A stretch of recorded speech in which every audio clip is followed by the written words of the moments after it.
How to reset home screen on iPhone. Hey everyone, welcome back to the channel. In today's video, I'm going to show you how to reset your iPhone home screen layout. So without further ado, let's get started. So first thing first, open the settings app on your iPhone. From here, simply scroll down and tap on General. Once you are in the General section, simply scroll down all the way to the bottom and tap on Transfer and Reset iPhone. Now tap on Reset, and after tapping on that, a pop-up menu will appear.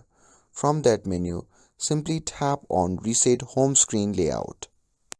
And after that, a prompt will appear letting you know that this will restore the default home screen layout and arrange your apps alphabetically. So if you're ready, you can simply tap on red reset button and that's it. And now after tapping on that, your home screen will now be back to its original layout, making it clean and organized. And with this, if you found this video helpful, then don't forget to like, share and subscribe for more tech tips. Thanks for watching and I'll see you in the next video.